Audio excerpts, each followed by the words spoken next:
মেয়ে তুমি তো আমার চেনা পলক তবু কেন আর পড়ে না জানি না আমার যে কি হলো যেও না কিছু তো বলো যদি কথা না হয় যদি দেখা না হয় হারিয়ে যাও এক ঝলকে মেয়ে কথা না কমে ফিরে না যাও সঙ্গী করে নাও আমাকে হৃদয়ে এসে যাবো আজ দুজনায় চলো না মেঘের সীমানায় সাজিয়ে দেব দুজনায় হৃদয়ে। সুপ্রিয় দর্শক, সবাইকে অনেক অনেক শুভেচ্ছা, রূপান্তরের শুভেচ্ছা। আমাদের আজকের রূপান্তরে আমরা যাকে আমন্ত্রণ জানিয়েছি তিনি আপনাদের খুবই প্রিয় মুখ, প্রাণবন্ত, আমার তো খুবই প্রিয়, অলওয়েজ হাসি খুশি এবং নিরহংকারী, ডাউন টু আর্থ একটি মেয়ে।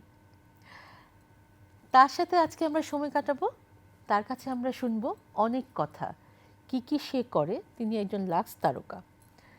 লাক্স তারকা হওয়ার ভেতর তো একটা আনন্দ আছেই, একটা অহংকার আছে, সেই অহংকার বোধটুকুও তার নেই। এত নাইস। আমাদের আজকের অতিথি আমরিনা সার্জিন, আমাদের কাছে আমরিন। আমরিন, কেমন লাগছে বলো? I seriously have got no words. Like এত সুন্দর করে একজন ইন্ট্রোডাকশন কিভাবে দিতে পারে, সিরিয়াসলি আমি একদম মুগ্ধ হয়ে তোমার দিকে তাকিয়েছিলাম। আর দর্শক যারা আছেন তারা বুঝতেই পারছেন যে এই যে মানুষটি বসে আছে সে আমাকে কতটুকু ভালোবাসে, তার প্রত্যেকটা কথাই কিন্তু সেটা বোঝা গেছে। আমরা আজকে অনুষ্ঠানে দর্শকদের একটু বিনোদন দিতে চাই। সেটা হচ্ছে, তোমাকে তো দর্শক চেনে, তুমি লাক্স তারকা, তুমি মডেলিং করেছো, তারপর তোমার নিজের পার্লার আছে, হ্যাঁ, তারপর হোস্ট করছো। হোস্ট হিসেবে তুমি কিন্তু অনেক ভালো কাজ করছো, হ্যাঁ। তো তোমার এই হোস্টিংয়ে কিভাবে আসা? অলরাইট, সো আমার স্টার্টিংই হয়েছে through Lux channel I superstar, of course thanks to Lux channel I. আর 2007-এ তখন এশিয়াটিকের তাদের লাক্স মাতরূপের রঙে একটা ক্যাম্পেইন হতো লাক্সেরই। সো তখন তারা আমাকে বলেছিল যে why don't you host this kind events.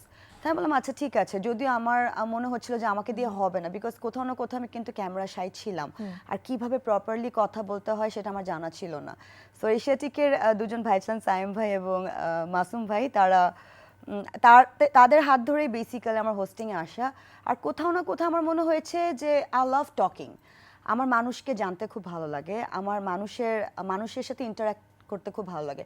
So I thought যে this is the best profession I can be into, this is the best thing I can do. So তারপর থেকেই কিন্তু হোস্টিংয়ের পথ চলা শুরু করা। আর শুধু তাই তো না, যে একেবারে ইন্টারন্যাশনালিও তুমি সেরা হোস্ট হয়েছো বিএসপি। অলরাইট, ডিউরিং বিপিএল আমি হচ্ছি বাংলাদেশের ফার্স্ট প্রেজেন্টার যে বিপিএল হোস্ট করছে, অরেলস সবসময় কিন্তু ইন্ডিয়া থেকে প্রেজেন্টার নিয়ে আসা হতো। সো আমার তখন বিপিএলে আমার ডিউরেশন হচ্ছে 20 দিনের মাত্র। So all of a sudden সেমিফাইনালের আগের দিন হঠাৎ করে আমাকে দেখি কমেন্টেটাররা এসে আমাকে, ড্যানি মরিসন, অ্যালিস্টার ক্যাম্পবেল, সবাই এসে আমাকে বলতেছে congratulations congratulations. And I was like আমি এমন কি করলাম, হোয়াট ডিড আই ডু? তো তারা বলছে যে এরকম ক্রিক ইনফো আছে, ESPN এর একটা ওয়েবসাইট, সেখানে I don't know, like out of nowhere, আমি জানিও না যে ইন্টারন্যাশনালি আমি যে চোখে পড়বো মানুষের, সেখানে ওয়ার্ল্ডের টপ 5 হটেস্ট অ্যাঙ্কার, ক্রিকেট অ্যাঙ্কারদের মধ্যে আমি 4 নম্বর এসেছিলাম, যেখানে 5 নম্বর হচ্ছে ইন্ডিয়ান হোস্ট, ক্রিকেট হোস্ট, যে নাকি মায়ান্তি লেঙ্গার, সে 16 বছর ধরে ক্রিকেট শো হোস্ট করছে, তাকে ডিঙ্গে আমি মাত্র 20 দিন শো হোস্ট করে আমি 4th এসেছি। So that was something to be proud of. Hottest বলে কথা না, বাট কথা হচ্ছে যে আসলে বাংলাদেশের একজন প্রেজেন্টারকে তারা যে দেখেছে, দেখার পর অ্যাপ্রিশিয়েট করেছে, দেন আগেইন যেখানে একজন ইন্ডিয়ান হোস্টও কিন্তু ছিল আমার সাথে। সো আমার জন্য এটা অনেক বেশি বড় পাওয়া ছিল, অফকোর্স। তোমার ফ্যামিলি, হ্যাঁ, একেবারে ছোটবেলা আমি জানি তোমার বাবা মা দুই দেশি, হ্যাঁ, এটা একটু বলো। Basically my mom is Sri Lankan, আম্মু শ্রীলঙ্কান, আব্বু হচ্ছে বাংলাদেশি। সো আম্মু আমার নানার সাথে লিবিয়াতে গিয়েছিল, বিকজ আমার নানা এম্বাসিতে জব করতেন, আর আমার বাবা ছিলেন জার্মান এম্বাসিতে। সো লিবিয়াতেই তারা দে somehow mate.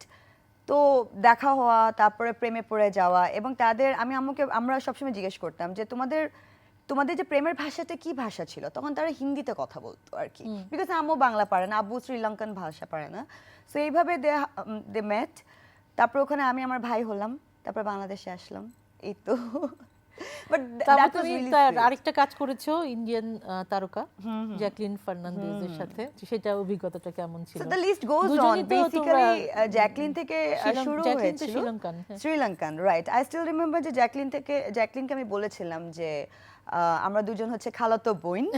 So she was like, খালাতো বোন, হোয়াট ইজ দ্যাট? আমি বললাম যে আমার মা হচ্ছে শ্রীলঙ্কান, জ্যাকলিনের বাবা হচ্ছে Sri Lankan, so in a way we are like খালাতো বোন। ও অলরাইট। তো শি ওয়াজ ভেরি ফ্রেন্ডলি, এবং তাকে আমি সিংহালা ভাষায় একটা ওয়ার্ড জিজ্ঞেস করেছিলাম, সে আবার বাংলা ভাষায় আমাকে আনসার করেছিল। So she was really friendly. Are the journey that মানে স্টার্টেড, ওইটার পর থেকে কিন্তু আরও অনেকের সাথে আমার কাজ করা হয়েছে, ইন্ডিয়ান আর্টিস্টদের সাথে। So I hopefully it doesn't end. কি ভালো লাগে না? অনেক অনেক মানে ভালো লাগে, মানে ইন্টারন্যাশনালি বেসিক্যালি পুনমাপু দেখা যায় যে আমাদের আর্টিস্ট যারা আছে, সিঙ্গার যারা আছে, তারা ইন্টারন্যাশনালি কাজ করার সুযোগ কিন্তু অনেক ইজিলি পায়, বাট প্রেজেন্টার যারা আছে তাদের কিন্তু ওই স্কোপ হয়ে ওঠে না। হয়ে ওঠে সো না, সেটা। আই হোপ এন্ড বিলিভ যে আমি হয়তোবা ফার্স্ট প্রেজেন্টার সো ফার যে ইন্টারন্যাশনালি এইভাবে নিজেকে নিয়ে যেতে পেরেছি, অ্যান্ড ইন্ডিয়ায় কোথাও একজন হলেও দুজন হলে অ্যাজ এ প্রেজেন্টার আমাকে চিনছে। সো আমার মনে হয় যে এটা কোথাও না কোথাও একটা গর্বের বিষয়, কিন্তু অহংকার কিন্তু একটু আছে এখানে। আর পার্লারের ব্যবসাটা, যেটা তোমার নিজস্ব পার্লার যেটা করেছো, হ্যাঁ, এটা কিভাবে মাথায় আসলো? মানে এত ব্যস্ততার মধ্যে পার্লার করেছো। সো বেসিক্যালি আমি থাকি স্কাটন, ওখান থেকে আমার গুলশান বনানী পার্লারে আসা মানে হেকটিক জ্যাম পার হয়ে আসাটা। কি নাম দিয়েছো? আমরিন আ বিউটি লাউঞ্জ। আচ্ছা। সো আমার হঠাৎ করে মনে হলো যে এই এলাকায় একটা ভালো পার্লার কেন নাই, ইস্কাটনে, হ্যাঁ। স্কাটনে। সো আমার ওই যে চিন্তাটা মাথায় ঢুকলো, তারপর মনে করলাম যে এটা যে চিন্তা করলাম আমি কেন করি না। সো ওই চিন্তা মাথায় রেখেই কিন্তু করা। So it's been 5 years now পার্লারটা। Enjoy করছো? Touch wood, I love it, I love it. আমার সাজুগুজু অনেক পছন্দ, মানে আমি সে খুব তো পছন্দ করি বোঝাই সাজুগুজু। যাচ্ছে, যখনই I love দেখি it. শর্ট কিন্তু একেবারে টিপটপ। তো তোমার একদম ছোট্টবেলা, হ্যাঁ, কোনো মজার ঘটনা শৈশবে মনে পড়ে কিনা? ছোটবেলায় কারণ তুমি অনেক চঞ্চল। আমি অনেক চঞ্চল ছিলাম, আই স্টিল রিমেম্বার যে I was in class 3 maybe. তো থাকে না যে স্কুল থেকে বের হইলে যে আমরা কেটে কেটে দিত যে লাল লাল মরিচ মরিচের দিয়ে, হ্যাঁ, লবণ দিয়ে। লবণ টবণ দিয়ে। তো আমার স্কুল ছুটি হয়েছে, I was waiting for my মা, আম্মু আসবে নিয়ে যাবে আমাকে। তো আমরা ওই যে বরফ পানি খেলছিলাম এরকম কিছু একটা। আচ্ছা। তো আমার হাতে এক হাতে লবণ ছিল। তো আমাকে যখন মেয়েটা ধরতে আসবে, তো আমার পুরো আই ওয়াজ প্যানিকিং, আমি ভয় পেয়ে গেছি। তো তখন করলাম কি, লবণটা নিয়ে ওর মুখে মেরে দিয়েছি আমি। সো মানে একদম আনকনসিয়াসলি, অবস্থা। অফকোর্স ইচ্ছা করে করিনি। করার পরে মেয়ের মুখে তো লাগেনি, মেয়ে তো হাউমাউ করে কান্না, আমার চোখ গেল, আমি কানা হয়ে গেলাম, হ্যান ত্যান দুনিয়ার কথা। পরে আমাকে আমার প্রিন্সিপাল ডাকলেন, ডাকার পরে বলে, তুমি যে এই জিনিসটা করলে, তুমি জানো যে ও এরকম অন্ধ হয়ে যেতে পারে, তোমার পানিশমেন্ট কি হওয়া উচিত? তা আমি সুন্দর করে তখন আমি বলি যে মিস আমাকে স্কুল থেকে বের করে দেন। আমি জানি না, আমি না বুঝে মনে হয় তাকে বলেছি। তখন সে বলে, ঠিক আছে তুমি যেহেতু এটা বলেছো তোমাকে বের করে দিচ্ছি। সুন্দর করে সে আমাকে ভয় দেখানোর জন্য বলে যে আমাকে টিসি দিয়ে দিবে সে। আমি না, এটা কি হলো, এটা কি আমাকে বের করে, আমি তখন টিসি মানে বুঝিও না অফকোর্স। তখন আমাকে পানিশমেন্ট দিল যে স্কুল ছুটির পরে আমি কোনো সময়, আমরা তো খেতেই পারবো না, আমি বরফ পানিও খেলতে পারবো না। তো আমার জন্য এটা অনেক বড় একটা পানিশমেন্ট ছিল। মডেলিং, হ্যাঁ, যখন মডেলিং করেছো, তো এই তোমার কি মনে হয় যে মডেলিংকে প্রফেশন হিসেবে নেওয়া যায়, ডিপেন্ড করা যায়? সি, অনেকে বলে যতদিন চেহারা আছে, বয়স আছে, modelling is good, it's good as a profession. But আমার মনে হয় একজন মার ক্যারেক্টারও কিন্তু মডেলিং করে যেতে পারে, বাবার ক্যারেক্টারও মডেলিং করে যেতে পারে। সো গ্ল্যামার ওয়াইজ যদি আমি চিন্তা করি, it's difficult, but then again মডেলিংকে প্রফেশন হিসেবে অফকোর্স। আবার তো সামাজিক কিছু প্রতিবন্ধকতা আছে যে মডেলিং করার ক্ষেত্রে।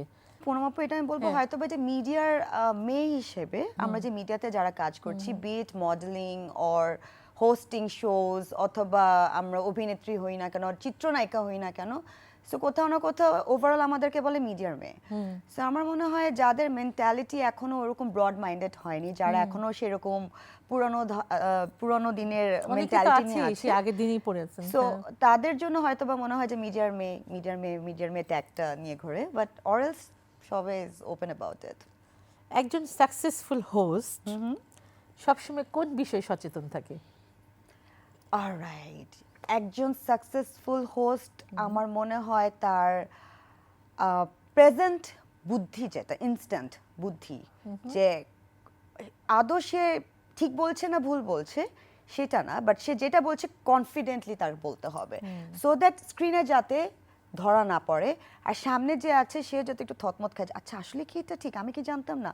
সো ওই কনফিডেন্সটা তার সবসময় থাকতে হবে, নো ম্যাটার হোয়াট। তাহলে সে একটা ভালো হোস্ট হতে পারবে। অফকোর্স। রাইট। ইন্টারন্যাশনাল হোস্টিংয়ে তোমার মজাটা কীরকম লাগে, তুমি যে কাজ করো? ইন্টারন্যাশনাল হোস্টিং আমার মনে হয় প্রেশারটা অনেক, বেশি বিকজ থাকে। তখন হচ্ছে যে থাকে না যে আমি ঘরে যদি কোনো একটা ভুল করি আমার বাবা মা কিন্তু আমাকে মাফ করে দিবে, ঘরের বাইরে গিয়ে যদি ভুল করি তখন কিন্তু মানুষজন কথা করবে না, শোনাবে। সেটাই। সো ঠিক আমি দেশে যদি কোনো কাজ করি সেটা কিন্তু সবাই, তোমরা দর্শক যারা আছে তারা কিন্তু কোথাও না কোথাও মাফ করে দিবে, বাট ইন্টারন্যাশনালি কিন্তু একটা ভুল যদি করি আমি কোথাও না কোথাও আমার দেশকে রিপ্রেজেন্ট করছি। সো এখানে আমার দেশের মান সম্মান কিন্তু আমার ঘাড়ে আছে, সো অনেক প্রেশার কাজ করে অফকোর্স। রাইট। জনপ্রিয়তার পারদ সবসময় একরকম থাকে না, ওঠানামা করে। এতে অনেকে কিছুটা শোকে কাতর হন। এই বিষয়টা তুমি কোন চোখে দেখো? অলরাইট, তা আমার মনে হয় যে কোনো কিছুকেই এত ইম্পর্টেন্স লাইফে দেওয়া উচিত না যে ওই জিনিসটা যদি টুমরো আমার লাইফে না থাকে যে আমার লাইফে এফেক্ট করবে। এটা কোনো মানুষ হোক ভালোবাসার, এটা কোনো আমার পছন্দের ব্যাগ হোক, কসমেটিক্স হোক, অথবা আমার ভালোবাসার সেই কাজটি হোক, যতদিন আমার ইচ্ছে আছে শখ আছে আমি কাজটা করে যাচ্ছি ভালোবাসার টানে। বাট কালকে যদি কাজটা আমার কাছে নাও থাকে আইল be happy with it, because at the end of the day কাজটা আমার কাছে ইম্পর্টেন্ট না, আমার লাইফটা আমার কাছে ইম্পর্টেন্ট। সো আমার লাইফটা খুবই যাতে কোনোভাবে practical। এফেক্টেড না হয়। তো তোমার প্রথম বিজ্ঞাপনে কাজ করার অভিজ্ঞতা, প্রথম বিজ্ঞাপনে যেটা কাজ করেছো? প্রথম বাংলা লিংকের কল ব্লক ছিল, সেটা হচ্ছে যে আমি লাইব্রেরিতে গিয়ে একদম ঝগড়া করছি, একটা ভুল কল আসছে তো গালাগালি করছি। তো এখানে আমাকে তানভীর ভাই ছিলেন ডিরেক্টর, তো আমাকে সে বললো যে তুমি এখন ফোনটা নিয়ে, তোমাকে ধরো একজন খুব ডিস্টার্ব করছে, তো ডিস্টার্ব করার পরে তুমি এখন তাকে যাতাভাবে গালাগালি করো, সামনে আম্মু বসা, এখন আমি আম্মুর সামনে দেখাতেও পারছি না যে আমাকে কেউ ফোন করছে, তখন আমি আম্মুর সামনে ভদ্রভাবে সেটা বলছি আমাকে তো ভাইয়া কেউ ফোনই করে না, বলে ধরো কেউ ফোন করলো ডিস্টার্ব করছে, এখন গালি দাও, আম্মুর সামনে আমি এখন গালি দিতে পারছি না। So, আমার যা মুখে আসছে আমি বলি কি, তোর ঘরে কি মা বোন নাই, তোর ঘরে কি মা বোন নাই, তোর ঘরে কি মা বোন নাই, রিপিট করে যাচ্ছি আমি একই জিনিস, আচ্ছা। বিকজ আমি গালি দিতে পারছিলাম না। So, খুব মজার একটা এক্সপিরিয়েন্স ছিল, যদিও পরে গালাগালি আমাকে শিখে ওটা পুরো মিউটে গিয়েছিল, বাট তো শৈশবে যখন স্কুলে পড়তে দুষ্টুমি তো অনেক করেছো শুনলাম, তখন কি হোস্ট করেছো কিনা কোনো না, অনুষ্ঠান? একদমই না। আচ্ছা। তখন হচ্ছে আমি যখন বিকারণে ছিলাম তখন আমাদের থার্সডেতে হাউস মিটিং হতো। So, আমি এতই দুষ্টু ছিলাম যে আমার ক্লাস ক্যাপ্টেন যে ছিল সে কোনোদিন হাউস মিটিং এর সময় আমাদের ক্লাসে ধরো কেউ, আমরা ক্লাসের কয়েকজন গ্রুপ মিলে গানের পারফরমেন্স করছি, কেউ হয়তো বা নাচ করছি, কিছু একটা করছি, ফ্যাশন শো করছি, আমি যখনই আমার নাম লিখাতাম আমাকে সবসময় নাম কেটে দিত। কেন? ওকে নিয়ে যদি গান করি আমরা স্টেজে, ও ফট করে হেসে দিবে বা কিছু একটা করবে, she is not serious, so ওরা আমাকে বিশ্বাসই করতে পারতো না। সো ওই জিনিসটা আমার জন্য খুব মজার ছিল যে ওরা আমাকে কখনো অ্যালাউই করতো না পারফর্ম করার জন্য। আর তোমার তো অনেক মানে ভক্ত আছে বাংলাদেশে, হ্যাঁ, তো ভক্তদের এই যে ভালোবাসা এটা তুমি কিভাবে এনজয় করো? আই লাভ ইট, আই লাভ ভালোবাসা, যে কারো ভালোবাসা, যে কোনো ধরনের ভালোবাসা, I love it, enjoy it, because একটা মানুষ, আমি ফেসবুকে যারা আমাকে কমেন্টস করছে, যারা আমার ছবিটা লাইক করছে, ওই প্রত্যেকটা হাজারটা মানুষের ছবিতে গিয়ে কিন্তু আমি লাইকও করছি না, কমেন্ট তো দূরের কথা, আমি হয়তো বা কোনোদিন তার প্রোফাইল ঘাটিয়েও দেখিনি। সো ওই মানুষটাকে আমি হয়তো বা এত ইম্পর্টেন্স দিচ্ছি না, বাট ওই মানুষটা এত ইম্পর্টেন্স আমাকে দিচ্ছে যে তার অবসর সময় কিন্তু সে অবশ্যই। আমাকে টাইম দিচ্ছে। সো আমার জন্য কিন্তু অনেক বড় একটা প্রাপ্য, এটা অনেক বড় একটা পাওয়া, অ্যান্ড আই লাভ ইট। তোমার প্রফেশন এবং তোমার শখ, এই দুইয়ের মধ্যে কোনো পার্থক্য আছে? আমার শখকে আমি প্রফেশন হিসেবে নিয়েছি, আই লাভ টকিং, এবং আমার কথা বলাটাই হচ্ছে কিন্তু আমার এখন প্রফেশন। নাটক করেছো?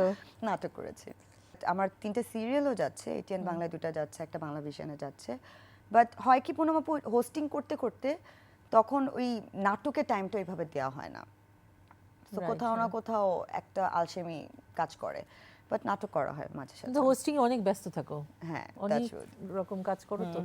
এরপরে তো এখন আমরা সংসারে আসব। সংসার একটা বিশাল জায়গা, হ্যাঁ, অনেক ঝামেলার জায়গাও বলা যায়, অনেক আচ্ছা, দায়িত্ব জানি না, নিতে আপনার হয়। সংসার নাই তো বুঝি হ্যাঁ, না। দায়িত্ব নিতে হয়, তো সংসার তো করতে হবে, তাই না? তো যখন সংসারে ঢুকবে তখন তো লাইফটা কিছুটা হলেও চেঞ্জ হবে, তো এখন থেকে প্রিপারেশনটা কেমন? এখন থেকে বেসিক্যালি ওরকম কোনো প্রিপারেশনই নেই, বিকজ আম্মু আমাকে বাসায় একটা থালা বাসনও ঠিক মতো ধুতে দেয় না, বিকজ আম্মুর ধারণা যে শ্বশুর বাড়ি গিয়ে তো কাজ করবেই, তো মার বাড়ি কেন এটা বসে সব বসে কাজ মাই, করবে। হ্যাঁ। So, আম্মু এটা করতে দেয় না, বাট ওয়ান্স ইন আ ওয়াইল আমি যখনই ব্রেক পাই, ফ্রি টাইম থাকে, তখন আমি রান্না বান্না করি। সো দ্যাট কোনোদিন যদি আমাকে দেখতে আসে ছেলেপক্ষ বলতে পারে যে মা কি রাঁধতে পারো, তাহলে বলতে পারবো মা আমি এগুলো রান্না করতে পারি। সো ওই ক্ষেত্রে রান্না বান্না একটু শেখা আছে, এই এই টুকটাক প্র্যাকটিস করা হচ্ছে আর কি। আর বাবা কি বলেন আদর করে, মানে কি ডাকে তোমাকে আদর করে? আমার বাবা যে আমাকে কত কিছু ডাকে, আমার বাবা রিসেন্টলি তো উনি একটা স্টাইল শুরু করেছেন যে জান্টুস জান্টুস জান্টুস ডাকে, তারপরে কি আম্মুজি, আম্মুস, আম্মি, কি কি জানি ডাকে আদর করে না, আব্বু কি আর কি জানি ভাইটা, বলতে থাকে। একটা ভাই আছে যে বইন, So ভাই আমাকে বইন ডাকে আর আমি ডাকি ভাই। এটা হচ্ছে একটা ভালোবাসার ডাক। ভালোবাসা মানে বইন হচ্ছে একদম মানে একদম মন থেকে আদর, আপু না বইন। তুমি অনেক কাজ করো আমি জানি, এতক্ষণ আমরা এগুলো নিয়ে আলাপ করলাম, তোমার অভিনয়, তোমার ব্যক্তিগত জীবন, তোমার মডেলিং, তোমার পার্লার বিজনেস, হ্যাঁ সব কিছু নিয়ে।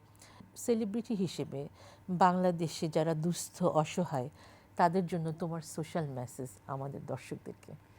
আমি সবসময় চেষ্টা করি আমার যতটুকু সামর্থ্য সেটা দিয়ে একজন হোক, দুইজন হোক, পাঁচজন হোক, যতটুকু সম্ভব হেল্প করার। সো কোথাও না কোথাও আপনি যদি নিজের ভালো চান তাহলে কিন্তু আমাদের আশেপাশে যারা নিডি মানুষ আছে তাদের হেল্প করতে হবে। আমি আমৃত্যু তো করছি এবং আমার ফ্যান্স ফলোয়ার্স যারা আছেন, যারা আমাকে ফলো করেন, যারা আমাকে ভালোবাসেন, তাদেরকে সাজেস্ট করব একটু হলেও প্লিজ হেল্প পিপল। চমৎকার তোমার চিন্তা ভাবনা আমরিন, অনেক ভালো লাগলো, আমরা একটা আড্ডা দিলাম। তুমি যে বাংলাদেশকে রিপ্রেজেন্ট করছো এটার জন্য তোমাকে স্পেশাল একটা thanks. Thank you very much and love you. অনেক ধন্যবাদ আমরিন, চ্যানেলের পক্ষ থেকে। Thank you very much.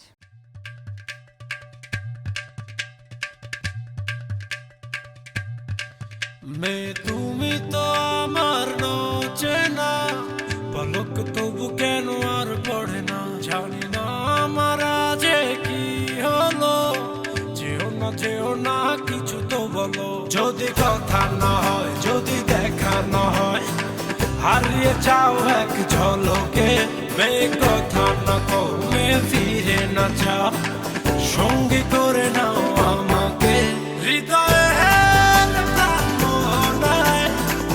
এসে যাবো আজ দুজনায়, চলো না মেঘের সীমানায়, সাজিয়ে দেব দুজনায়, হৃদয়